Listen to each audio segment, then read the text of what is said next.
시청자 여러분 안녕하십니까. 신통방통 윤태현입니다. 아침 신문 바로 만나보겠습니다.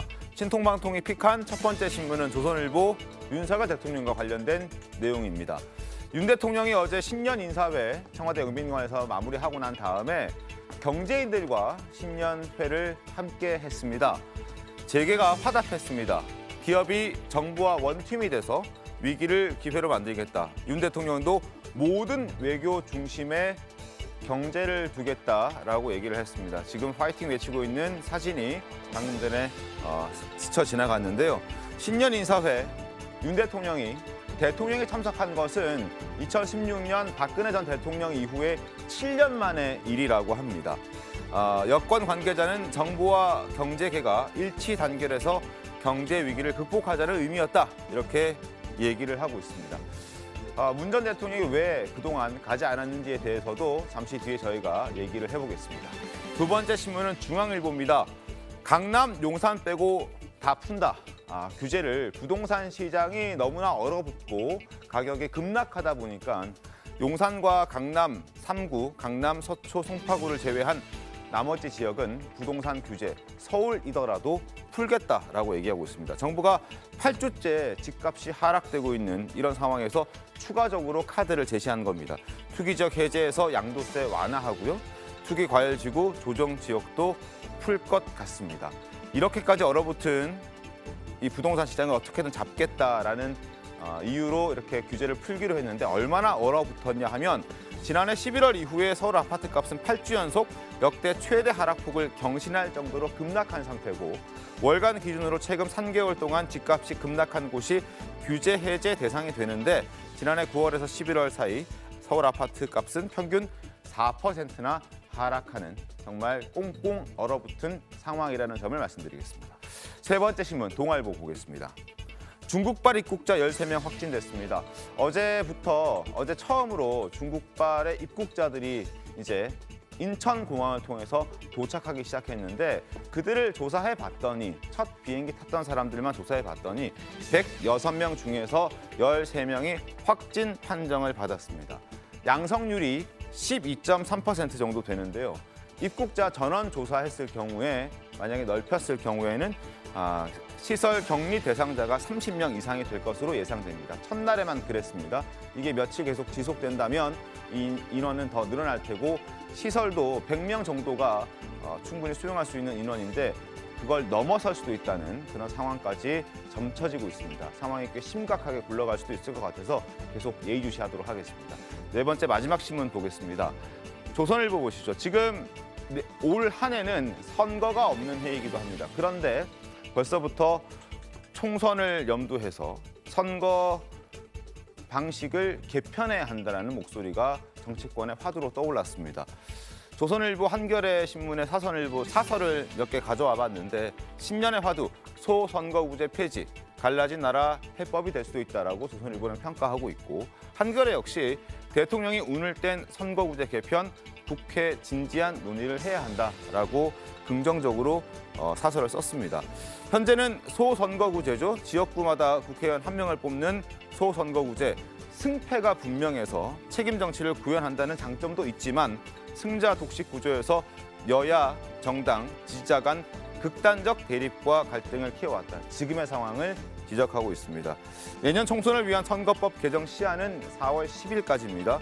국회의장 역시 2월 중순까지 개편안을 마련해서 3월에는 국회의원 300명 모두 참석하는 전원회의에 붙이겠다라고 했으니까 어떻게든 좀 지켜보겠고 한겨레도 어떻게 평가했는지 보겠습니다. 때마침 올해는 선거가 없기 때문에 이런 선거제도 개편에 대해서 진지하고 차분하게 논의할 수 있는 시간이 됐다.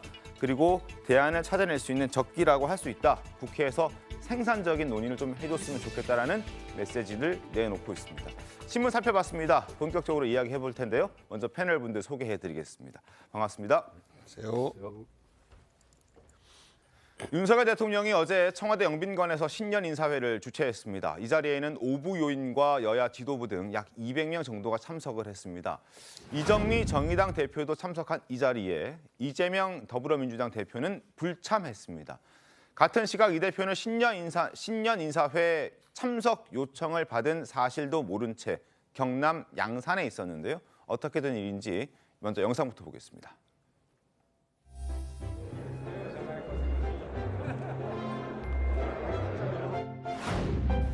오부 요인 그리고 종교계와 정당의 지도자분들 또 우리 국회의원 여러분, 정부 인사들께서 이 자리를 함께 해주셨습니다. 제가 선물을 하나 가져왔습니다. 제가 편지도 써왔습니다.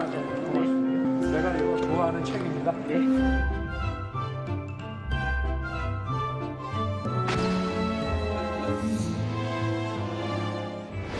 신년 인사회에 여러 사람들하고 인사회 하는데 저를 오라고 했다고요? 야당 지도부에도 참석 전달했다고 지금 대통령실에서는 말씀하시는 것 같거든요. 신년 인사회 얘기는 처음 듣는 얘기인데. 전화 한 통 없이 이메일을 쭉 보내고 따로 행사와 관련해서 참석 요청이 있는 상황도 좀 아니었고 선약도 되어 있는 상황이어서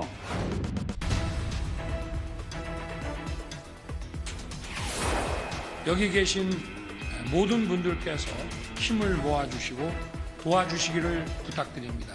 새해 복 많이 받으십시오.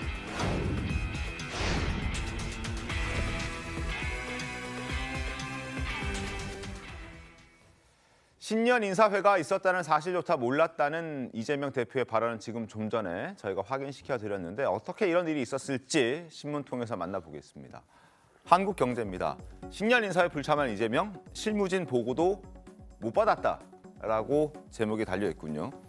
열흘 전에 지난해 12월 22일에 일단 지도부는 정부 초청 메일을 받았다고 밝혔습니다. 그러나 못 가겠다라고 얘기했고 받은 사실을 이재명 대표에게 알리지 않았다고 합니다. 그래서 이재명 대표 이런 반응이 나왔죠.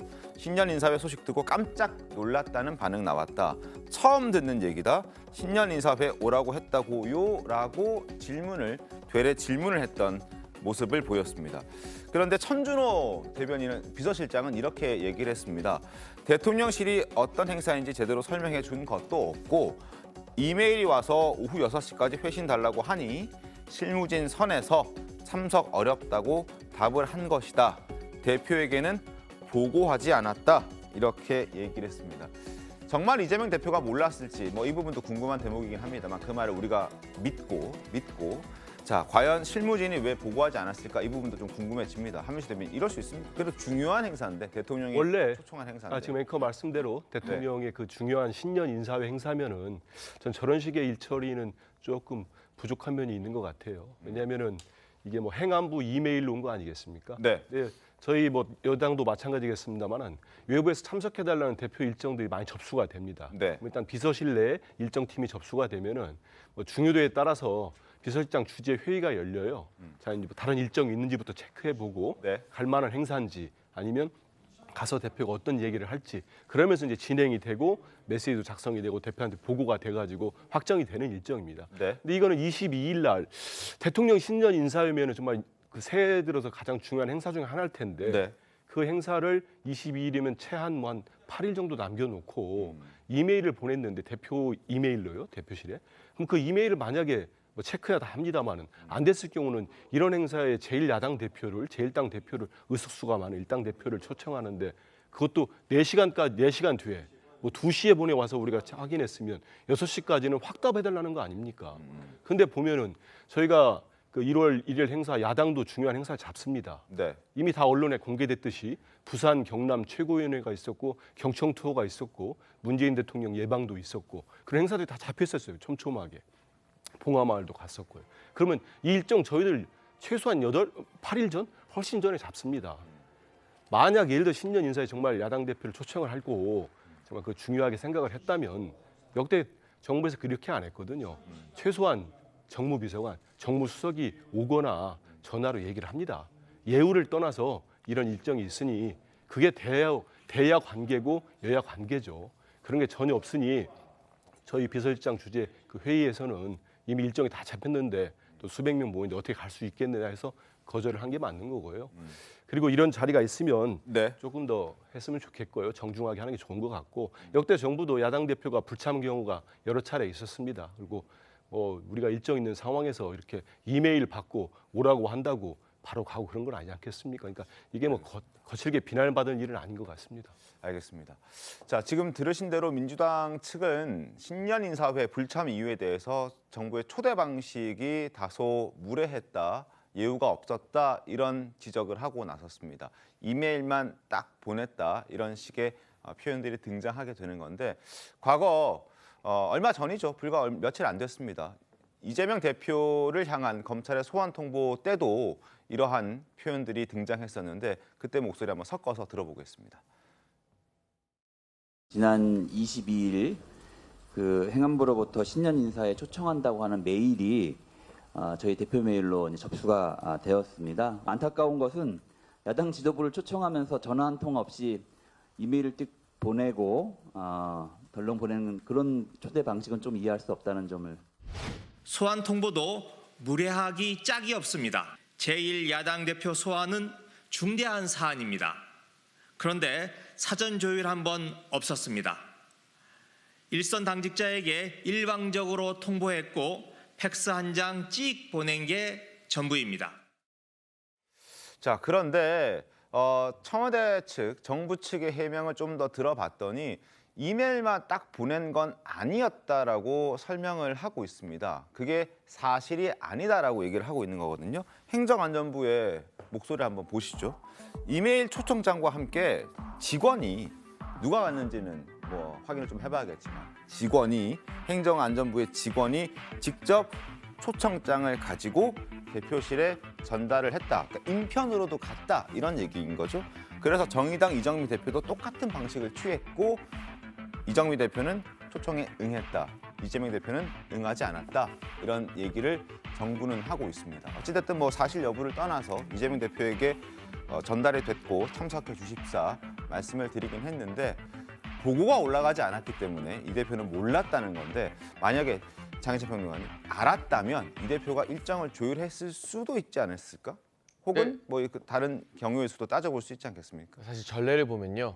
야당 대표가 이 신년 인사회에 무조건 참석했던 것은 아닙니다. 네, 물론입니다. 그렇기 때문에 민주당 내부에 나름의 계획이 있었다면 불참할 수도 있죠. 저는 불참 여부를 가지고 이게 뭐 민주당이 잘못했다, 이재명 대표가 잘못했다라고 따지고 싶은 마음은 전혀 없습니다. 다만 이 대통령실에서 공식적으로 제1야당 대표에게 초청장을 보낸 것이고 이메일뿐만 아니라 사람까지 갔기 때문에 최소한 이재명 대표에게 보고는 해서 대표가 이걸 갈지 말지 일정을 조율할지 말지를 알고 있어야 되는 것이지 지금 기자들 질문 받을 때 그런 사실 전혀 모른다고 하게 한 건 이건 대표 비서실의 실수이자 착오였던 것 같아요. 천준호 비서실장이 일 처리를 잘못 처리한 것 같고요. 또 이 정치권에서 좀 예전의 생각과 요즘 생각 저는 교차된다고 보는데 네. 정의당 이정미 대표에게도 똑같이 이메일 초청장과 행안부 직원이 직접 갔을 겁니다. 근데 이정미 대표가 그걸 가지고 왜 야당을 예우하지 않느냐. 내가 그래도 정의당 대표인데 이러지 않으시잖아요. 그냥 오셔서 또 난쟁이가 쏘아 올린 공 책도 선물하고 본인 하고 싶은 말씀도 대통령께 전달하지 않았습니까? 네.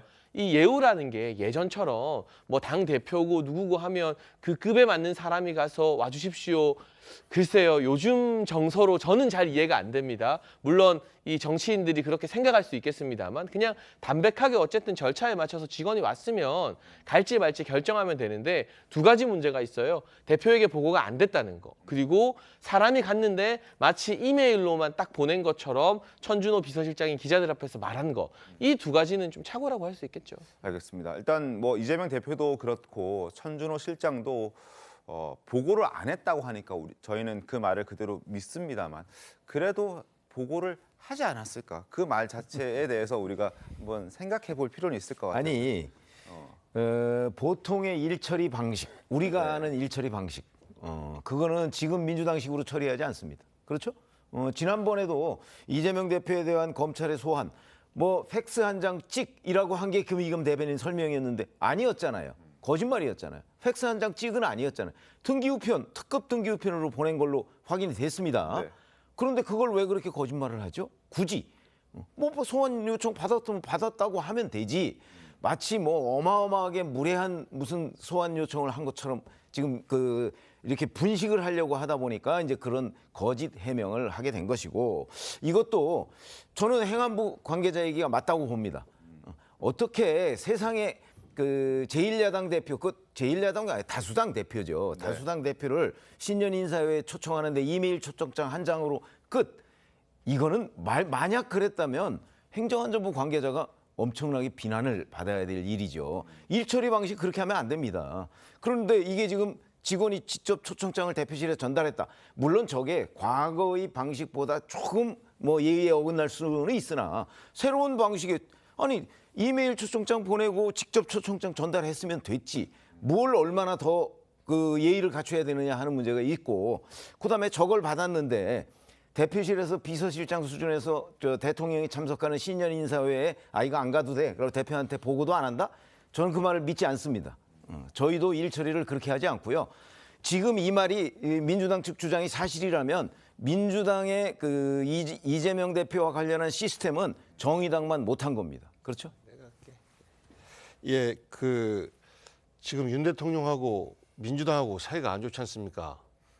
대통령 선거 끝나고 취임한 이후에 민주당에서 여러 차례 회동을 얘기했는데도 무시당하고 있고. 그래서 이번에 아마 참석했으면은 잠깐이라도 그래서 제가 이제 그 말씀을 마주칠 수 드리려고 있는 하는데 첫 대면이 될 수 있었는데. 예. 그러니까 결국은 여야의 협치에 물꼬를 트는 역할은 대통령 측이시란 말이죠. 그러면 이번 신년 인사회를 통해서 최소한 상견례라도 한번 해보자라고 생각을 했다면 최소한 정무비서관이 비서실장 통해서 전화 통화를 해서 이런 이메일이 갈 겁니다. 이 자리에서 서로 한번 만나봤으면 좋겠습니다. 대통령 뜻이기도 하십니다.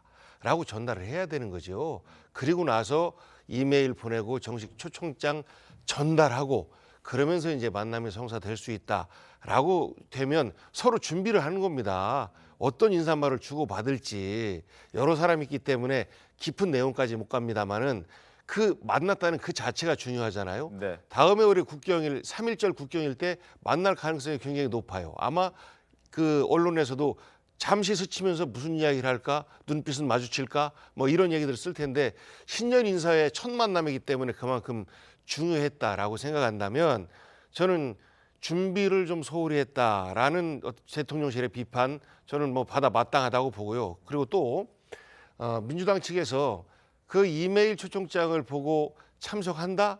저는 안 할 것 같습니다. 당연히 안 해요. 그리고 이런 식의 제1당 대표와 그 대통령과의 첫 만남 바람직하지 않다라는 정부적 판단을 내리게 될 겁니다. 그런데 이런 것들에 대해서 대표에게 보고하지 않았다라는 부분은 천준호 비서실장이 이 또한 업무에 대해서 부족한 측면이 있었다라는 비판은 뭐 자유롭지 못합니다만 역대 신년 인사회에 제1야당 대표가 안 갔어요. 거의 안 가는 경우가 대부분 가는 많고 경우도 있고 안 가는 경우들도 있어요. 안 가는 경우가 훨씬 더 많았습니다. 보면 그래서 이번을 이벤트로 삼아서 일종의 협치의 출발로 만들고 싶다라고 했었으면 좀 더 면밀한 준비를 했으면 그 뭐 이렇게 서로 누구 탓이냐 이런 얘기는 없었을 텐데 굳이 말싸움 필요 없는 거 가지고 너무 길게 말싸움 하는 것 같아서 다소 좀 안타까운 마음이 듭니다. 알겠습니다.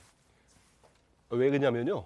상견례라고 하셨길래 왜냐하면 제가 같이 수행해서 간 적이 있었는데 지난 국군의 날 행사 때 대통령과 이재명 대표가 서로 잠깐 대화도 나누고 참석을 했기 때문에 그때는 뭐 전혀 이런 문제 없었지 않습니까? 그래서 이게 일정이 있어서 못 간 거고 그 과정에서 조금 더 예전 방식이라도 했으면 정말 중요하게 대통령실이 여겼다면은 이런 문제가 없었을 거라는 말씀을 드리고 싶습니다. 알겠습니다. 자, 신년 인사회에 불참한 이재명 대표 그 시각 양산 찾아서 문재인 전 대통령과 점심 식사 함께했습니다. 이 모습도 영상으로 보겠습니다.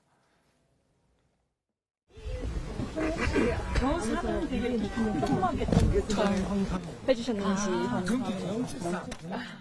오늘 날씨가 너무 막네요. 산이 생각보다.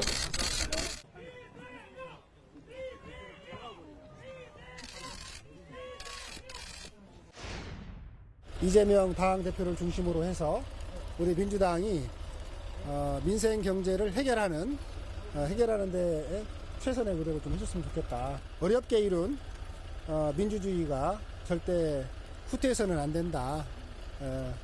요즘 이제 전국 현안에 대한 우려의 말씀도 좀 있으셨습니다. 검찰 수사가 전방위로 대표님뿐만 아니라 전 정권 수사도 하고 있는데 그 부분에 대해서 말씀 없으셨어요? 그 부분을 딱 집어서 말씀하신 거는 아니고요. 민주주의 말씀하신 거에 포함된 건가요? 민주주의. 그건 전체적으로 해석하시면 될 것 같습니다.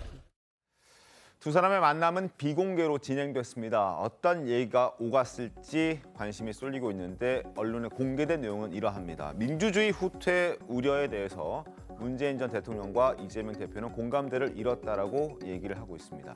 자, 본문을 좀 들어가 보겠습니다. 지금 방금 목소리 들려드렸던 안호영 대변인은 이렇게 얘기했습니다. 최근에 민주주의 후퇴와 관련해서 이재명 대표와 문재인 정부 인사들에 대한 검찰 수사에 관한 것이냐는 물음에 딱 집어 말한 것은 아니다. 전체적으로 해석하면 될 것이다. 그런데 많은 사람들이 이렇게 예상하고 있습니다. 이 대표가 지난해 8월 취임 직후에 이어서 4개월 만에 다시 문 전 대통령을 찾은 것은 최근 검찰 수사와 전혀 무관치는 않을 것이라는 시각이 많다. 여러 여론조사에서도 이 대표에 대한 수사가 정당하다는 응답이 과반을 차지하고 있고 민주당 내에서도 당대표 유고 그리고 플랜 B라는 언급이 나오는 상황에서 이 대표가 친문 진영과 밀착을 시도하려는 것이었다라고 분석하는 사람들이 꽤나 많습니다. 그리고 두 사람이 이뤘다는 그 공감대, 민주주의가 후퇴해서는 안 된다는 그 우려, 그것 또한 검찰 수사를 겨냥한 것 아니냐는 지적도 적진 않습니다. 정민경 의원 어떻게 보셨습니까? 그냥 그 포장된 언어가 민주주의 후퇴, 뭐 우려, 공감대 이렇게 나온 거고요. 실질적으로는 저는 이런 얘기 했을 것 같아요. 이재명 대표가 이제 소환 조사, 그러니까 출석 이제 해서 검찰에 가서 그 수사를 받겠다고 지금 하는 거잖아요. 네. 그런 시점이기 때문에 사실 당내가 많이 흔들릴 수밖에 없어요. 왜냐하면 한 번 조사 받으러 갔는데 그러면 그 다음 소환 요구에는 그럼 거절할 것이냐? 저는 그렇게 보지 않거든요. 한 번 나갔으면 그럼 그 다음 앞으로 줄줄이에요. 그럼 계속 소환에 응해야 되는 거예요. 네. 그럼 그럴 때 당내가 얼마나 분열되겠습니까? 이렇게 우리 가도 되나? 이런 의원들이 굉장히 많아질 것 같아요. 제가 볼 때는 이미 소환에 응하는 순간, 그 순간부터 이제 균열은 시작되는데 아주 눈에 보이게끔 시작될 거다. 그러면 이재명 대표가 그걸 모를 리가 없어요. 그러면 결국 당내에서 누군가 본인을 도와줄 사람, 그럼 문재인 대통령이라고 생각한 거겠죠. 그래서 문재인 대통령 찾아간 거죠. 그다음에 이재명 대표 입장에서요. 윤석열 대통령 보기 위해서 신년 인사에 갈 이유가 없는 거예요. 그분 입장에서는. 그래서 이제 문재인 대통령한테 가서 저는 그랬을 것 같아요. 그 여기서 무너지면 문재인 대통령도 위험하다. 우린 한 몸이다. 도와달라. 뭐 이렇게 얘기하지 않았을까. 그런 생각이 들어요. 본인도 웃기죠. 어제 그 자리에 함께 이재명 대표와 함께 자리했던 분이 이 자리에도 계십니다. 한민수 대변인님. 예. 어제 진짜 이런 얘기 있었습니까? 그날 이 자리가요. 일단 네. 보시면 원래 신년 초에 네. 우리 이제 민주진영이 배출한 대통령이 김대중 대통령 계시고 노무현 대통령 계시고 이제 문재인 대통령 계시잖아요. 네. 이재명 대표가 1월 1일 날 동작동 국립현충원 가서 김대중 대통령 묘역에 참배하셨고 이제 1일 바로 내려와서 이제 봉화마을에 네. 노무현 전 대통령 묘역에 갔습니다. 그리고 다음 날 이제 양산에 가서 문재인 대통령을 뵀고요. 이 자리에 뭐 저도 있었고 네. 우리 지도부 신년 인사기 때문에 한 20명 계셨는데 우리 정병호 의원님도 본인도 우셨지만 저런 얘기가 있었겠습니까? 그런 얘기는 안 하고요. 현재 이제 7개월 윤석열 정부 출범했는데 여러 가지 경제랄지 민생 부분 또 한반도 안보 문제 이런 거에 대해서 이제 뭐 제대로 되고 있지 않는 거 아닌가 이런 여러 가지 말씀들이 나왔어요. 그게 이제 뭐 저 우리 안호영 수석 부대변인이 말씀도 했지만 민주주의 위기에 대한 어떤 퇴행에 대한 우려들 뭐 두 분 말씀이 자연스럽게 이어졌고 거기에 대한 의견들이 나온 거고요. 알겠습니다. 자연스러운 과정에서 인사드리고 나온 얘기고 뭐 전임 대통령 입장에서는 지금 상황을 경제도 되게 어렵지 않습니까? 네. 우려할 수 있는 부분들이 있다고 봅니다. 알겠습니다. 자, 그리고 요즘 주변에서 이런 얘기 참 많이 합니다. 나라가 이념적으로 두 쪽이 난 것 같다. 생각이 달라도 너무 다르다. 그래서 실제 조사를 해봤더니 실제로도 정치적으로 양극화가 심해졌다라는 결과가 나왔습니다. 두 쪽 난 국민이라는 평가까지 나오고 있습니다. 한번 보시죠. 여론조사 결과를. 정치 성향과 다른 사람, 정치 성향이 다른 사람과 식사 또는 술자리를 하는 것에 대해서 어떻게 생각하느냐. 물론 아직까지는 50% 절반 이상이 불편하지 않다라고 말을 하고 있지만 40%가 넘는 사람들이 불편하다라고 생각한답니다. 정치성이 다르면 밥도 안 먹고 술도 한 잔 기울이는 걸 불편한다는 사람이 10명 중에 4명이 넘는다라는 것. 그리고 성향 다른 사람 양극화, 본인 또는 자녀 결혼에 대해서 어떻게 생각하느냐. 43.6% 불편하다. 그러니까 많은 사람들이, 꽤나 많은 사람들이 정치 성향이 다르면 함께 그 자리에 있는 것조차 싫어한다는 걸 우리가 실제로 조사 결과로도 느낄 수 있었습니다. 이 결과는 좀 어떻게 좀 평가하십니까? 글쎄, 저희가 보기에는 사실은 과거에도 저렇지 않았나요?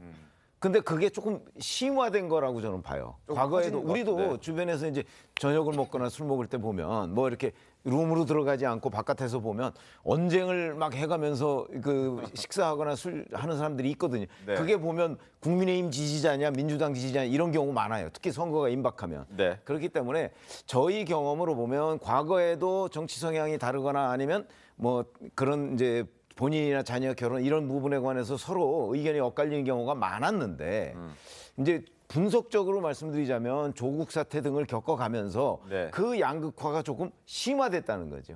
그러면 과거에 저랬다는 부분은 과거에는 저런 조사를 여간에서 잘 안 하거든요. 뭐 정당 지지도 이런 거나 조사하지. 그래서 과거에도 유사한 현상은 있었는데 조국 사태를 겪으면서 이 어떤 그 진영 간의 대결 의식 뭐 이런 것들이 훨씬 심화됐다. 그럼 몇 % 정도나 더 심화됐느냐? 그건 저희가 정확하게 측정할 수는 없지만 저런 사태는 과거부터 있었던 것이다. 이렇게 저는 평가하고 싶습니다. 자, 지난 뭐 과거 데이터가 없기 때문에 비교를 할 수는 없지만 어찌됐든 10명 중에 4명 정도는 불편해한다는 걸 말씀을 드렸고 이게 사회적으로 위험하다고 생각하는 분들도 절반 이상이 그렇게 생각하고 있다는 결과가 나오기도 했습니다. 자, 그리고 신년 인사회, 윤석열 대통령이 오전에 신년 인사회를 마무리하고 오후에 찾은 곳은 7년 만에 찾은 곳, 경제계 신년회였습니다. 문 전 대통령은 한 차례도 참석하지 않았던 자리였던 것으로 이제 알려져 있고 확인이 된 상태인데 관련 목소리 한번 들어보겠습니다.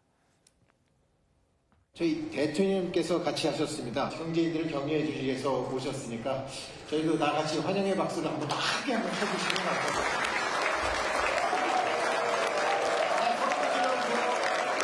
정부와 기업이 이제 한 몸이 돼야 합니다. 모든 외교의 중심에 경제를 놓고 수출과 해외 진출 하나하나 제가 직접 점검하고 챙기겠습니다.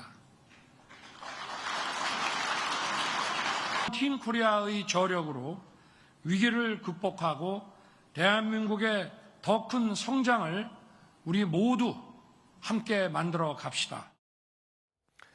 자, 신년 인사회, 경제계가 마련한 신년 인사회 자리에 박 전 대통령, 박근혜 전 대통령 이후에 무려 7년 만에 대통령이 참석한 것이었습니다. 그만큼 윤석열 대통령이 경제 회복과 성장에 각별히 신경을 쓰고 있다고 봐야 할 텐데 그렇다면 문재인 전 대통령은 장혜철 평론가님 얼마 전 연합장 제가 소개해드리기도 했는데 경제 강조했던 문 전 대통령이 왜 재임 시절에는 저 자리에 한 번도 가지 않았을까 하는 생각이 좀 들긴 합니다. 뭐 정치적인 추측을 할 수밖에 없는 거죠. 다른 이유가 있는지는 모르겠습니다만 기본적으로 좀 대기업이나 이런 경제인들 모이는 걸 좀 적대시하거나 부정적으로 여기지 않았을까 하는 생각도 좀 드는데요.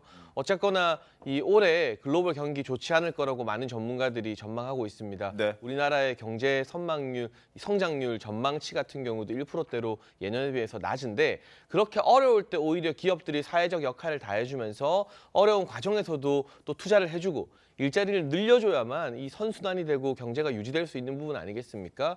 그런 어떤 기업의 자발적 사회적 참여를 이끌어내기 위해서라도 대통령이나 이 정치권에 있는 사람들, 정부 주요 관계자들이 기업과 더 활발한 스킨십을 하고 같이 고통을 분담하자. 정부도 돕겠다. 그래야만 또 이 시기가 끝나고 호황이 왔을 때 더 빨리 치고 나갈 수 있는 부분이고요. 이런 부분들 적극적인 협력이 있었으면 좋겠고 지금 대한상공회의소 이제 회장을 맡고 있는 최태원 회장 모습이 먼저 나오긴 했습니다만 저 자리에 대기업 관계자들만 모인 게 아니라요. 네. 중소기업 이 중앙회라던가 이런 중소기업을 대표하는 분들도 다 함께 참석한 이 신년 기자회라는 점도 다시 한번 이 강조해서 말씀드리고 싶습니다. 알겠습니다. 자, 그리고 대장동 의혹의 핵심, 김만배 씨가 극단적 선택을 시도한 이후에 두문 분출하고 있는 상황에서 김 씨의 대장동 수익을 은닉해준 혐의로 김 씨의 측근 2명, 최모 씨와 이모 씨가 이제 구속 기소가 됐습니다. 그리고 검찰은 김만배 씨가 주장하는 천화동인 1호 실소유주는 나다라는 그 주장을 뒤집을 수 있는 명의신탁 약정서를 확보한 것으로 전해지고 있습니다. 이 약정서가 이 대표 측에게 돈을 챙겨주기 위한 명의신탁 약정서로 확인이 된다면 이 대표를 직접 겨냥할 수 있는 중요한 물증이 될 수도 있습니다. 자세한 소식 전해드리기 전에 그동안 천화동인 1호 실소유주는 본인이라고 했던 김만배 씨의 주장을 다시 한번 들어보겠습니다. 천화동인 1호 실소유주 누굽니까? 그거는 바로 접니다. 그분이 누구예요? 그 천화동인 1호는 의심할 여지 없이 그 화천대유 소속이고 화천대유는 제 개인 법인입니다. 지금 들으신 대로 김 씨는 일관된 주장을 해왔습니다. 그러나 지금 보여드릴 이 신문을 보면 생각이 달라질 수도 있습니다. 함께 살펴보겠습니다. 서울신문인데요. 검찰이 천화동인 1호 명의신탁 약정서를 확보했다. 이거 이재명 측에게 차명 지분 아니냐 검찰은 의심하고 있습니다. 남욱 변호사가 자신의 몫의 명의신탁을 확인한 것으로 알려져 있고 지금 그리고 이 지분은 보시는 것처럼 검찰이 천화동인 1호 지분 일부는 남욱 변호사가 명의신탁을 한 것이라는 취지로 작성된 문건을 확보한 것으로 파악됐고 표면적으로는 이대로만 보면 1호 지분 일부가 남 변호사의 숨은 지분이라는 의미이지만 명의신탁이기 때문에 검찰은 대장동 일당끼리 명의신탁을 할 이유가 약하다 이렇게 보고 있습니다. 그래서 이 돈이 이재명 대표 측에게 가려는 돈이 아니었을까 의심하고 있고 특히나 이 약정서가 이 대표 측이 약속받은 것으로 알려져 있는 지금 428억 원과 관련이 있다고 의심을 하고 있습니다. 남 변호사의 이름을 내세웠던 것은 맞지만 실상은 앞서 약정서 작성을 종용한 적이 있는 유동규 전 본부장을 비롯한 이재명 대표 측이 428억 원의 수익을 확보할 수 있도록 마련해둔 장치일 수 있다고 검찰은 판단하고 있는 겁니다. 실제 남 변호사 역시 검찰 조사에서 명의신탁을 부인했다고 알려져 있고 그리고 한 대장동 관계자에 따르면 이미 민간 수익자들, 그러니까 대장동 일당들끼리는 지분 관계 정리가 끝난 상황이기 때문에 김만배 씨가 명의신탁까지 해서 천화동의 4호 소유주, 이미 4호 소유주로서 일정 부분의 수익을 내기로 한 남욱 변호사에게까지 몫을 더 챙겨줄 이유가 없고 남 변호사도 차명 지분을 가질 이유가 없다. 그렇다면 이건 이 약정서는 이재명 대표 측에게 관련돼 있는 것 아니냐 이런 의심들을 검찰이 하고 있습니다. 연관성을 추적하고 있는 중이고요. 정미행 변호사님 어떻게 기사를 좀 보셨습니까? 실제로 지금 이게 남욱 변호사, 그다음에 정민용 변호사, 그다음에 유동규 본부장 이 세 사람이 지금 여기 엮여져 있는 거예요. 네. 당연히 김만배 씨가 있고요. 그러면 이 명의신탁이라는 거에 제가 지금 딱 드는 생각은 무슨 생각이냐면 일단은 428억을 이재명 대표 측에다가 돈을 주려면요. 저수지에다가 돈을 일단은 묶어놓은 거잖아요. 천화동인이라는. 네. 그러면 그 저수지에서 돈을 빼야 되는데 그 돈을 어떻게 현금으로 만들어서 빼야 되거든요. 그러면 현금으로서 만들어서 빼는 방법이 그렇게 쉽지가 않은 거는 이미 다 아시잖아요. 왜냐하면 지난번에 그 돈 좀 달라 그러니까 남욱 변호사가 여기서 돈 빌리고 저기서 돈 빌리고 이래가지고 그 유동규 측이나 그다음에 그 정진상 쪽에다가 김용 쪽에다 돈을 줬다는 거 아니겠어요? 그만큼 현금으로 만드는 게 지금 세상에서 되게 어려운 거예요. 근데 그중에 가장 좋은 방법 중에 하나가 명의신탁입니다. 왜냐하면 남욱 변호사 이름으로 만약에 명의신탁을 해놓잖아요. 네. 그러면 자기네들끼리 분쟁이 일어난 것처럼 해갖고 재판에 걸 수가 있어요. 이게 명의신탁이 진짜다? 아니다. 그래서 이제 재판에서 어느 정도 이제 포기하는 거예요. 기브업. 오케이, 명의신탁. 그럼 그 돈은 현금으로 줘도 떳떳한 돈이 돼버리는 거예요. 그렇게 해서 이재명 대표 측에 돈이 넘어가는, 그러니까 현금을 저수지에서 빼내는 방법 중에 하나로 명의신탁이라는 것을 선택한 것이 아닌지, 아마 검찰 측에서 이 지점을 바라보고 있는 게 아닌지, 그래서 저는 이 기사가 난 것 같습니다. 국경 대면 어떻게 보십니까? 추측성 기사가 뭐 매번 이렇게 나오고 있고 검찰발 추측성 기사인 것이죠. 이 문제는 이미 뭐 여러 차례 이야기가 됐던 부분 아니겠습니까? 그 녹취록에서 보면 유동규 씨의 지분으로 일정 부분이 가 있다. 근데 이제 그것이 실제 만약에 이 약정서가 명의신탁의 내용이다라고 한다면 그 유동규 씨의 일부 지분일 가능성이 매우 높은 것이죠. 그때 그 당시에는 그 지분이 이재명 당시 시장 측 혹은 정진상, 김용 함께하는 어떤 그 공동의 지분 이렇게 되지 않았어요. 유동규 씨였던 것이죠. 그래서 이재명 측 차명 지분이라기보단 만약에 이것이 차명 계좌다라고 하면 유동규 씨의 차명 지분일 가능성을 배제할 수는 없다라는 것이고, 저는 이런 것들이 계속해서 안개 피우듯이 마치 이재명 대표의 어떤 그 유죄가 드러나고 있는 건 마냥 이렇게 검찰발 소식이 언론을 통해서 나오는 것, 글쎄요, 이 수사 자체가 정치적 색깔이 씌어져 있고 이재명을 여론으로 포위하려고 하는 이런 의도가 숨겨져 있는 것 아닌가. 다 이미 나왔던 내용들이거든요. 알겠습니다. 뭐 보는 시각은 좀 다를 수 있는데 이 부분 검찰 수사 진행 중이니까 아마 수사 결과 좀 더 지켜봐야 될 것 같고, 또 아마 법원에 가면은 좀 더 명확하게 드러나지 않을까 하는 생각도 듭니다.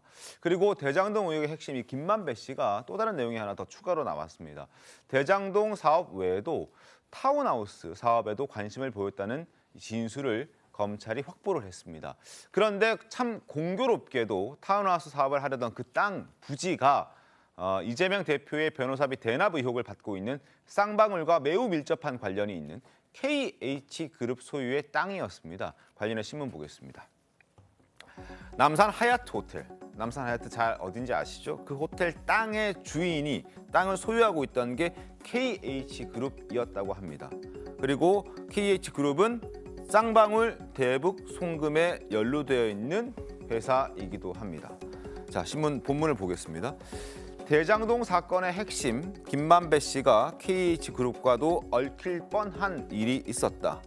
KH그룹은 무자본 인수합병으로 기업을 확장하고 이재명 민주당 대표가 경기지사로 재직할 당시 경기도와 대북 교류 사업을 추진하던 쌍방울의 외화 밀반출에 연루됐다는 의혹을 받고 있는 그룹이다. 그리고 KH그룹은 2019년 12월부터 그랜드 하얏트 서울 호텔과 부지를 소유했는데 김만배 씨가 하얏트 호텔 부지에 타운하우스 건설 분양 사업을 하려다가 무산됐다는 취지로 검찰에 진술했다고 한다. 그리고 그 시기는 대장동 의혹이 불거지면서 이 사업 자체도 무산됐다고 합니다. 하필이면 왜 KH그룹이 소유한 땅에서 타운하우스 사업을 하려고 했고 대장동 의혹이 불거지자 이 사업을 접었을까? 혹시 일종의 대가로 받으려고 했던 건 아닌가 하는 의심도 드는. 그런 부분은 아직 알 수가 없죠. 그런데 이제 김만배 씨하고 KH그룹의 배상윤 회장하고의 연결고리. 왜냐하면 직접 안다는 증거는 현재까지 언론 보도로는 나온 게 없어요. 네. 그런데 이제 거기 연결고리라고 한다면 바로 어제 구속 기소된 그 최모 씨, 이제 김만배 씨의 그 은닉 재산을 숨겨준 것으로 구속 기소된 그 사람은 쌍방울 부회장 출신이거든요. 그러니까 쌍방울 그룹과 KH그룹이 워낙 경제 공동체다 뭐 이런 그 평가를 받고 있기 때문에 이 사람이 혹시 KH그룹 배상윤 회장과 김만배 씨를 연결해 줬을 가능성은 있는 것으로 보이는데 아직까지 검찰 조사가 어디까지 돼 있는지는 잘 모릅니다. 네. 그런 점으로 본다면 당연히 김만배 씨로서는 누군가를 통해서 KH그룹이 소유하고 있는 하얏트 호텔, 저게 하얏트 호텔의 그 주차장 부지라고 그래요. 네네. 그거 굉장히 넓거든요. 그 지역에다가 타운하우스를 하면 그게 강남권을 딱 조망하는 굉장히 좋은 타운하우스가 될 수가 있어요. 그걸 노리고 이제 그 시도를 했다. 근데 실패했다. 뭐 이런 얘기인데 글쎄요. 지금까지 그 김만배 씨가 KH그룹과의 연결고리가 공개적으로 드러난 건 없기 때문에 아마 그런 중간에 누군가가 다리를 놔줬을 수 있다. 있겠죠. 있는데 이제 그 부분을 지금 검찰이 추적하고 있는 가운데 이 기사가 나온 것으로 보입니다. 알겠습니다. 상황을 좀 지켜보겠습니다. 혹시 하실 말씀 있으시면 반론 해도 됩니까? 말씀드리겠습니다. 이러다가 진짜 저는 용산에도 우리 대표와 이름 동명이인 있지 않습니까? 검찰이 잘못하면 그쪽도 수사할 것 같아요. 왜냐하면 정말로 털다 무조건 이재명 대표와 조금이라도 이름만 나오면 가려고 하는 거 아니겠나 이런 생각이 들어요. 지난해에도 무슨 대장동 일당이 안양에 있는 탄약고 무슨 개발, 거기도 부지 개발 사업에 있다고 검찰발 기사가 나왔다가 지금 흐지부지 돼버렸습니다. 뭐 의혹 제기됐다가 이거는 또 뭔가 싶어요. 도대체 그러니까 김만배 씨가 뭔가를 하려고 하다가 그 그룹이 또 쌍방울 연결돼 있다. 한 1년 넘게 계속 변호사비 대납 의혹을 뒤지다가 안 되니까 지금 좀 전에 말씀 나온 것처럼 대북 교류 사업 뭐 이런 걸 또 뒤지고 있는 거 아니겠습니까? 저는 검찰이 이렇게까지 한 야당 대표를 향해서 또 간 개인을 향해서 모든 걸 다 찾아보겠다. 아니 뭐 찾아보세요. 없으니까 계속 이쪽 해보다 안 되니까 저쪽으로 하고 이쪽 안 되니까 또 다른 별건 수사 가는데 해도 좋습니다만 검찰이 이렇게까지 해서 다른 수사 안 합니까? 알겠습니다. 형평성 있게 다른 수사해야죠. 네, 앞서 보여드렸던 서울신문의 보도와 지금 조선일보의 보도, 검찰 수사 진행 과정에서 불거진 내용입니다. 어떤 결과가 도출될지 그 부분은 저희가 좀 지켜보면서 그때 가서 보다 명확하게 말씀을 다시 한번 드리겠습니다. 자, 이재명 대표 소환, 이 부분도 이제 계속해서 관심 사안입니다. 검찰이 요청한 날짜가 있고 그 날짜에 다가오기 때문에 계속해서 저희가 관심을 가질 수밖에 없는데 임박할수록 그 날짜가 임박할수록 한동훈 법무부 장관과 민주당 간의 신경전도 더욱 가열되는 것 같습니다. 돈봉투 소리가 녹음돼 있다는 한동훈 장관의 발언을 민주당 지도부가 농담거리로 삼아서 논란이 또 되고 있는데 어제 한동훈 장관이 출근길에서 인터뷰를 통해서 이러한 민주당의 행태를 비판했습니다. 목소리 확인하겠습니다. 이재명 대표가 이제 뭐 노웅래 의원 봉투 부스럭 소리에 대해서 뭐 참 어처구니 없는 주장이다. 민주당 이재명 대표가 김남국 그리고 김성환 이런 의원님들하고 같이 뭐 뇌물 역할극 같은 거 하신 거 말씀하시는 거죠? 뭐서 이상한 소리가 자꾸 들리는데 김남국 의원 돈 봉투 받는 소리 같은 아닌가? 우리 김성환 의원께서 김남국 의원한테 돈 봉투 전달하는 소리가 오시락거리는 소리 참 어처구니 없는 일입니다. 정치인이 뇌물 받는 거 하고 공당이 공개적으로 그걸 뇌물 범죄를 비호하는 거 어느 것도 웃기지 않다고 생각합니다. 먼 옛날 얘기나 먼 나라 얘기면 웃을 수 있겠지만 2023년에 우리나라 얘기이기 때문에 저는 하나도 웃기지 않다고 생각합니다. 이건 그냥 괴이할 뿐이죠. 자, 괴이하다 이렇게 한동훈 장관은 일축했는데 말했습니다. 자, 체포 동의안 부결 결과가 나왔죠. 여론들은 어떻게 생각하는지, 국민들은 어떤 생각을 갖고 있는지 잠깐 보겠습니다. 불체포 특권을 남용한 민주당의 결정이 부적절했다라는 의견이 굉장히 높습니다. 58.4%. 반면 의정 활동을 보장하기 위한 적절한 결정이었다라는 의견이 24.2%. 2배 이상 차이가 납니다. 여론은 이렇습니다. 그런데 민주당이 자당 의원의 뇌물 혐의에 증거로 제시된 그 돈봉투 소리를 소재로 희화화한 그 상황, 과연 적절한지는 잘 모르겠습니다. 어떻게 좀 보십니까? 그러니까 이게 결국 자승자박이 되는 거죠. 노웅래 의원 체포동의안 부결시키고 나서 민주당 최고위원회에서 어떤 발언이 나왔냐면 정청래 수석 최고위원이 이거 한동훈 장관 때문에 부결된 것 같다면서 땡큐 한동훈이라고 했습니다. 네. 좀 이해가 안 됐었는데요. 제가 국민의힘 소속 정치인 입장에서는 땡큐 민주당인 거죠. 왜냐하면 이 보시는 것처럼 불체포 특권 남용 부적절한 결정이다라는 국민 여론이 높으면서 민주당의 뭐 정당 지지율이나 여러 가지 이 정치적 신뢰에 치명상을 가하지 않았겠습니까? 네.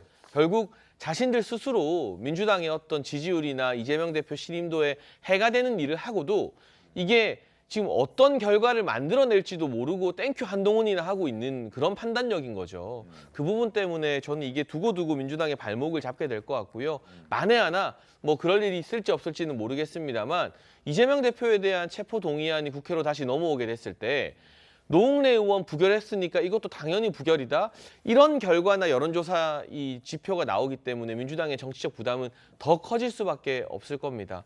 그리고 이재명 대표가 이 뭐 김남국 의원 돈봉투 받는 소리 같은데 희화한 것, 글쎄요, 이게 제1야당 대표 입장에서 무게감 있는 언행인지 이걸 보고 국민들이 과연 어떻게 생각하실지, 이런 뭐 돈봉투 받는 소리 난다는 이 우스운 이야기는 적어도 이재명 대표가 아니라 정청래 의원 같은 사람이 해야죠. 그러면 또 우리 국민들이 아, 저건 부적절하지만 그래도 정청래가 정청래 했다라고 생각할 겁니다. 근데 이재명 대표는 아무리 그래도 제1야당의 대표잖아요. 근데 이 돈봉투 주고받았다라는 엄중한 사안에 대해서 이게 뭐 부적절한 증거다, 아직 증거 능력이 없다라고 비판할 수 있어도 어디서 소리 안 들립니까? 돈봉투 소리 들립니다. 이런 식의 유머 아닌 유머를 하는 것은 너무나 가벼운 언행이라고 생각됩니다. 역대 법무부 장관이 국회에 와서 한 발언 중에서 특히나 현직 의원 체포 동의안에 대한 설명을 하면서 가장 괴이한 말을 한 경우가 돈봉투 소리였다고 저는 생각하고 있습니다. 아니 종이를 이렇게 넘기는 소리일 수도 있고 크게 부스럭거리는 소리가 어떻게 돈 봉투다라고 확신할 수 있겠습니까? 그것을 어떻게 설명할 수 있겠습니까? 저는 그런 설명 자체가 그 현장에서 체포 동의안에 대한 찬반을 결정하지 못한 많은 사람들에게 이 부분은 좀 너무 과하다. 정치 공격적인 의미가 있다라고 판단을 내리게 한 아주 큰 계기가 되지 않았나 싶어요. 알겠습니다. 뭐 그렇다고 해서 한동훈 땡큐 한 그 정청래 의원의 그 발언은 다소 좀 경솔해 보입니다만 워낙에 어이없는 부분에 대한 어떤 그 설명에 대해서 이재명 대표와 의원들이 국민들에게 알리고 싶은 이런 마음이 있었던 것 같은데요. 그 국회의원에 대한 체포동의안 부결됐을 때 항상 정치적 후폭풍은 있었습니다.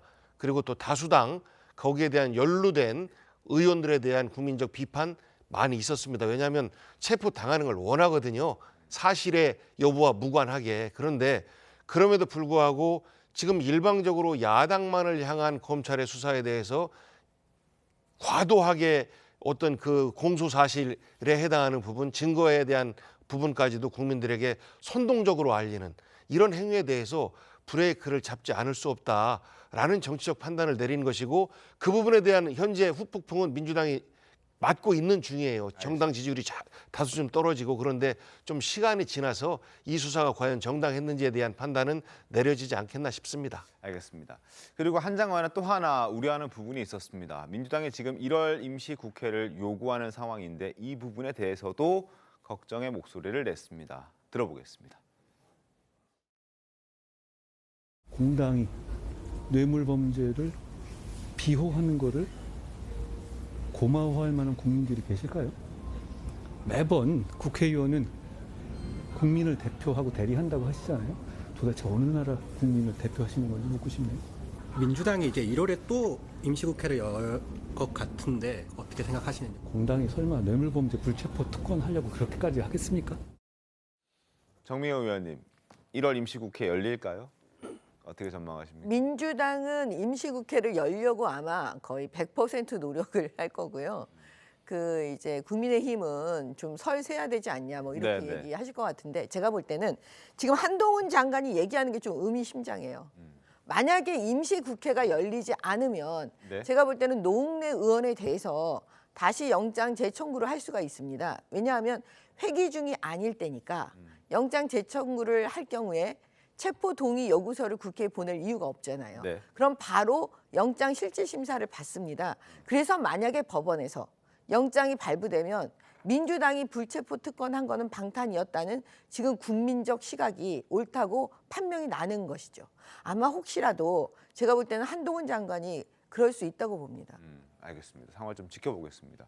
그리고 민주당은 검찰 수사의 불공정성을 제기하면서 툭하면 김건희 여사도 수사해야 한다는 그런 주장을 하고 있는 상황입니다. 여기에 대해서도 한 장관 한마디 했습니다. 들어보겠습니다. 혐의도 뚜렷하지 않는 이재명에게 언제 소환에 응할 거냐 물을 게 아니고 중범죄 혐의가 명백한 대통령 가족은 언제 소환 조사받을 거냐를 먼저 물어보시기 바랍니다. 민주당에서는 새해 뭐 김건희 특검을 다시 추진하겠다 이러면서 약간 여야 간의 수사 불균형 얘기를 하고도 있는데 일단 전혀 상관없는 사건이고요. 그리고 그 사안에 대해서도 굉장히 오랫동안 철저하게 수사가 진행돼 왔죠. 법과 원칙에 따라서 처리될 거라고 생각합니다. 김건희 여사 수사에 대해서 이렇게 계속 민주당이 공격하는 부분에 대해서는 어떤 의견을 갖고 계십니까? 뭐 김건희 여사 부분이 윤석열 대통령한테 가장 약한 골이다 이렇게 생각을 하고 있는 거고요. 그다음에 그 부분과 관련해서 사실은 작년 12월 초에 검찰이 그 도이치모터스 주가 조작과 관련해서 그 수사 결과 발표를 했는데 총 91명의 투자자가 있었는데 네. 그중에 김건희 여사 부분만 계속 그 수사하겠다고 했고 90명에 대해서는 무혐의 처분을 했습니다. 뭐 이런 부분이 이제 그러면 계속 수사하겠다고 그랬으니까 그 후에 정권 교체가 됐는데 윤석열 정부의 검찰도 그러면 계속 수사를 해야 되는 것 아니냐. 지금 그런 공격을 하고 있는 건데 저는 뭐 이미 작년 12월에 도이치모터스 주가 조작과 관련한 수사는 끝났다고 보는 입장이고 언론 다 찾아봐도 그렇게 나와 있습니다. 거기다가 이제 그 코바나 콘텐츠 후원금 의혹. 네. 그게 뭐 세 가지가 있죠, 연도별로. 네. 근데 2016년 거만 무혐의 처분을 하고 그 이후 거는 아직 안 했습니다. 그것도 형식상으로는 계속 수사인데 실질적으로는 저는 끝났다고 보거든요. 그 부분을 계속 지금 민주당이 얘기를 하고 있는 거예요. 뭐 전 일종의 뭐 선전전이다 이렇게 생각을 합니다. 그러면 이제 지금 검찰이 안 하고 있는 건 틀림없어요. 근데 그게 문재인 정부의 검찰이 끝냈기 때문인지 아니면 윤석열 대통령 정부에서 윤석열 정부 검찰이 김건희 여사를 봐주기 때문인지 뭐 그에 대한 국민적 평가 뭐 저는 아마 곧 드러날 거라고 생각합니다. 그럼 검찰이 김건희 여사에 대해 다른 건처럼 뭐 이력 허위 조작 의혹이랄지 모든 것들을 불송치랄지 무혐의를 내고 싶어도 이 건을 못 내고 있는 거예요. 저는 적어도 한동훈 장관은 이 건에 대해서 다른 건도 마찬가지로 법과 원칙 얘기할 자격이 정말 없습니다. 본인이 지난해 7월이었을 겁니다. 제 기억에 국회에 와가지고 국회에서 그랬어요. 의원들이 질의를 하니까 조만간 조이팀모터스에 대한 김건희에 대한 수사를 하고 결론을 내겠다고 했습니다. 그게 지난해 7월입니다. 제 기억에 벌써 반년이 지났어요. 훨씬 더 지났는데 지금까지 김건희 여사 소환 통보를 했습니까? 서면 조사라도 한번 했습니까? 아니면 압수수색을 한번 했습니까? 법의 잣대는 공정해야 됩니다. 그런데 지금 도이치모터스 주가 조작 의혹의 주범들 9명, 권오 소장 같은 경우는 9년의 구형을 받고 150억을 추징당하고 있습니다. 벌금에 대해서. 그러면 이런 범죄가 계속 재판이 이루어질 때마다 김건희 여사의 이름이 구체적으로 나옵니다. 통정거래, 매매에 따른 정황들이 검사 입에서 나오고 있습니다. 최소한 확인을 해야 될 거 아닙니까? 확인을 하고 정말 무혐의 그렇게 하고 싶으면 무혐의를 낸 근거라도 좀 국민한테 밝혀주세요. 제발 수사했다는 모습이라도 보여달라는 겁니다. 알겠습니다. 이렇게 법의 잣대가 다르면 우리 국민들이 야당만 겨냥하고 전임 정부만 겨냥한 수사를 어떻게 흔쾌히 받아들일 수 있겠습니까? 알겠습니다.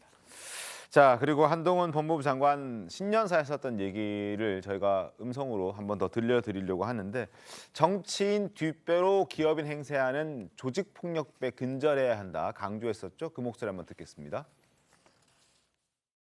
주가 조작, 무자본 M&A 등에 개입하여 경제 질서를 어지럽히고 약한 사람 괴롭히는 조직폭력 범죄를 반드시 뿌리 뽑읍시다. 우리나라가 조직폭력배들이 백주대낮에 활보하고 정치인 뒷배로 기업인 행세하면서 국민을 괴롭히는 나라가 되어서는 안 됩니다. 자, 그리고 허위 사실을 유포 또는 좌표 찍기 여기에 대해서도 엄정 대응하겠다라고 한동훈 법무부 장관은 얘기했었습니다. 그 목소리 이어서 확인하겠습니다. 불법적인 수단으로 정당한 법 집행을 방해하는 행위에 대해서는 지위고하를 막론하고 무관용 원칙에 따라서 엄정하게 대응해야 합니다. 정치적 이해관계나 사익을 추구하기 위해서 조직적, 악의적으로 허위 사실을 유포하는 등 타인의 사생활과 인격을 침해하는 행위도 좌시해서는 안 됩니다. 다중의 위력을 이용한 온라인 마녀사냥, 좌표 찍기를 통한 집단 괴롭힘 등 인간의 존엄을 훼손하는 다양한 방식의 협박 범죄에도 적극적으로 대처해야 할 것입니다. 자, 사건 사고 소식으로 이어가겠습니다. 일면식도 없는 택시기사와 또 함께 살던 전 여자친구를 살해한 이기영에 대한 수사 내용 전해드릴 텐데요. 경찰 수사가 이어지면서 새로운 살해 동기들이 드러나고 있습니다. 영상 먼저 보겠습니다. 택시기사와 동거녀를 잇따라 살해한 31살 이기영의 신상이 공개됐습니다. 피해자 돈 노리고 범죄하신 거 맞습니까? 피해자 돈 어디다 쓰셨나요?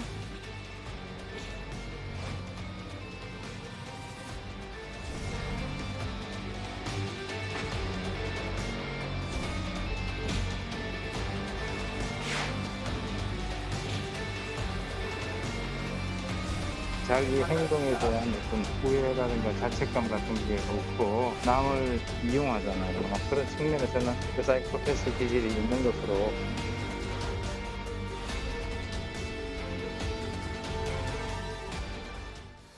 경찰 조사에서 드러난 새로운 살해 동기는 바로 이겁니다.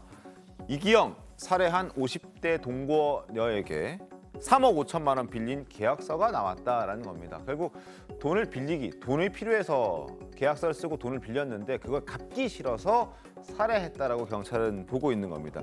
채무 관계 때문에 50대 동거녀 A씨를 살해했을 가능성에 대해서 수사하고 있다. 계약서가 실제 효력이 있는지는 일단 파악을 하고 있다 이렇게 알려지고 있습니다. 그리고 또 다른 내용이 나왔던 게 동거만 했던 게 아니라 결혼도 이미 했었다라는 내용도 나왔습니다. 실제로 전 처가 인터뷰를 했는데 그 함께 지내면서 생활고에 굉장히 시달렸다는 그런 취지의 진술도 했다고 합니다. 그리고 최근 1년간 여죄를 확인하기 위해서 연락을 주고받았던 380여 명과 대부분 다 연락을 시도했고 370명에 대해서 조사를 마쳤는데 추가 살인 정황은 없는 것으로 지금 경찰은 파악하고 있고 4일, 내일이죠. 이기영을 송치할 계획이라고 합니다. 잔인한 사람인데 사이코패스 얘기도 상당히 많이 나옵니다. 가능성 어느 정도 보십니까? 저는 사이코패스의 가능성이 굉장히 높아 보이고요. 그다음에 지금 살해한 50대 동거녀요. 사실은 그냥 뭐 여자친구로 접근했다기보다는 네. 그 강도 살인 같은 거죠. 돈을 목적으로 접근을 했고 그렇기 때문에 아마 그 3억 5천만 원 무슨 계약서 저는 저거 맞을 거라고 보거든요. 네. 결국 그 돈 문제로 인해서 그 어떻게 하면 이 돈을 갚지 않고 할 수 있을까? 그래서 살해했을 가능성이 되게 높아요. 근데 지금 이 사람이 집에다가 지금 사체를 숨기고 뭐 이런 여러 가지 지금 살해의 방법이라든지 살해의 어떤 그 단서가 이렇게 나오는 걸 보면은 이게 좀 정상은 아니잖아요. 그러면은 과연 범죄가 드러난 것만 있을 것이냐. 아마 경찰도 검찰도 그거에 초점을 맞출 겁니다. 네. 분명히 여죄가 있을 거다.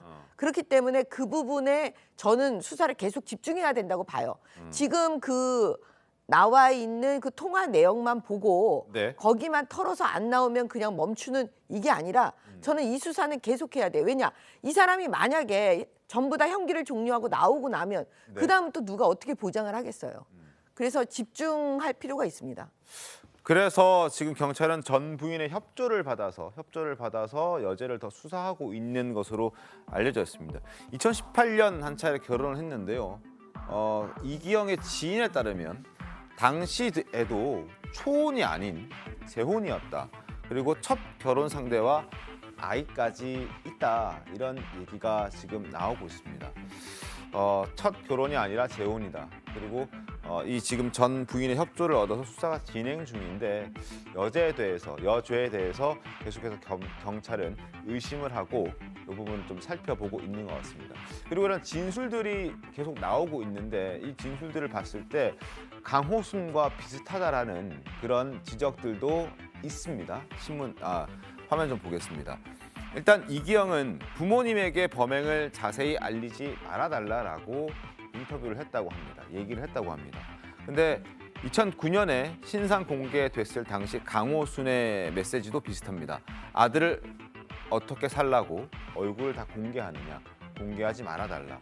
이런 것들이 비슷해지면서 이기영도 사이코패스의 가능성에 무게를 두고 경찰은 수사를 하고 있고 여죄가 아직 드러나지 않고 있지만 그 부분에 대해서도 계속해서 의심하면서 수사를 진행하고 있습니다. 새로운 내용 나오면 다시 한번 말씀드리겠고 내일 검찰 송치 계획인데 그때 또 어떤 얘기가 나오고 어떤 모습으로 공개가 될지 함께 지켜보겠습니다. 다음 주제 가겠습니다. 자, 마지막 주제는 핫한 인물들을 만나보는 시간인데 첫 번째 소개해드릴 인물은 바로 노소용 아트센터 나비 관장입니다. 자, 최태원 SK회장과 이혼 소송 판결을 두고 양측이 모두 항소를 했는데 노 관장이 이런 얘기했습니다. 받아들일 수 없다. 내 삶의 가치를 완전히 외면당한 것 같다. 재산 분할이 1.2%라니 말도 안 된다. 이런 얘기하고 있습니다. 어떤 내용인지 보겠습니다. 외부에 드러난 바로 지금 최태원 회장의 경우에는 재산이 5조 원에 달한다고 합니다. 그런데 내가 분할받을 재산이 이 5조 원의 1.2%밖에 안 된다는 사실은 받아들일 수 없다. 왜냐? 34년간 결혼 생활 동안 아이 셋을 낳아 키우고 남편을 안팎으로 내조하면서 사업을 현재 규모로 일구는데 자기가 기여한 것이 1.2%라는 평가를 받는 순간 나의 삶의 가치 완전히 외면당한 것 같다. 655억 원 받을 수 있다라고 1심 재판부가 판단했는데 그거 못 받아들이겠다는 거죠. 정미경 의원님, 근데 이렇다 하더라도 감정이 호소한다 하더라도 이게 법원의 판단은 감정으로 결정되는 건 아니잖아요. 이게 바뀔 수 있습니까? 저는 바뀔 것 같지가 않아요. 그래요? 예, 왜 그러냐면은 지금 1심 재판에서요. 아마도 양측 변호인단이 아마 세게 붙었을 거예요. 네. 아마 모든 가능한 이론은 다 아마 들이댔을 거거든요. 그리고 나서 법원이 아마 굉장히 고민을 많이 한 끝에 결론을 내린 거예요. 핵심은 뭐냐면 그 최 회장이 이제 상속하고 증여로 받았던 그 재산, 그 특유재산에 해당하느냐 마느냐 이게 핵심이거든요. 네네. 그러면 그거에 대해서는 이미 그 1심 재판부에서 그 결론을 내렸기 때문에 저는 항소심에서 바뀌지 않을 것 같습니다. 않을 것 같다. 예. 법조인이시니까 그 말에 저희도 좀 믿음을 가는데 일단은 바뀌지 않을 것 같다. 그러나 노소영 관장은 계속해서 얘기를 하고 있습니다.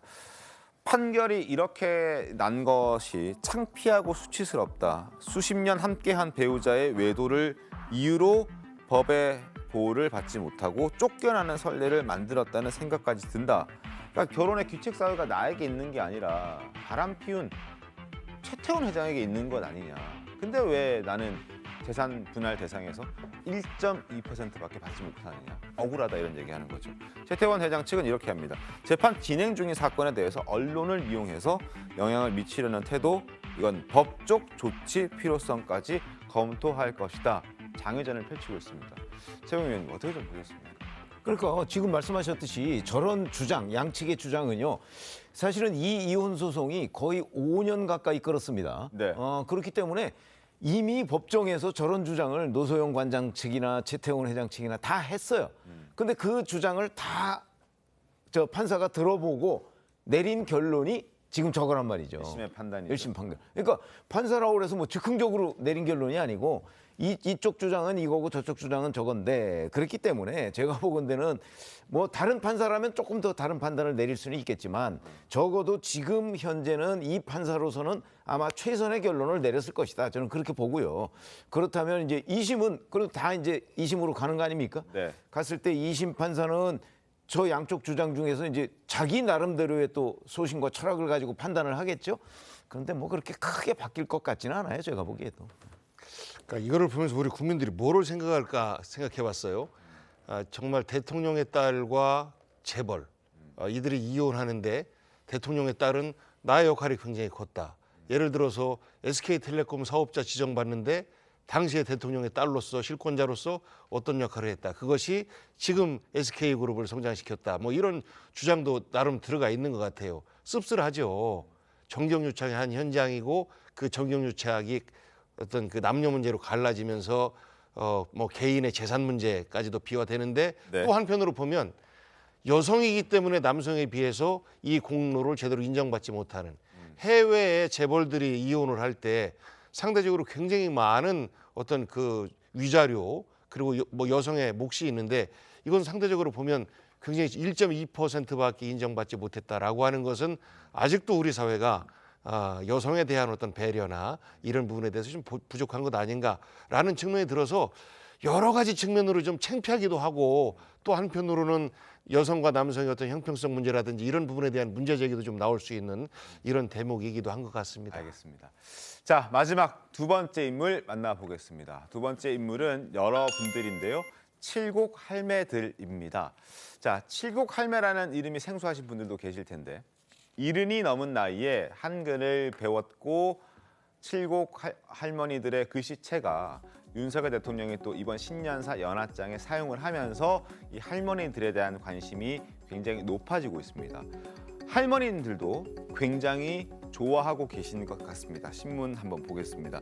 대통령 연합장 채운 칠곡 할매 글씨, 늦게 한글 깨친 칠곡 할머니들의 글씨를 지금 윤석열 대통령이 연합장에 사용했고 그 사연을 접하고 할머니들은 이제 죽어도 여한이 없다라면서 굉장히 기뻐한다라는 소식까지 전해지고 있습니다. 검찰총장 때도 이 SNS에 이 글꼴을 썼던 것으로 지금 알려져 있는 내용인데요.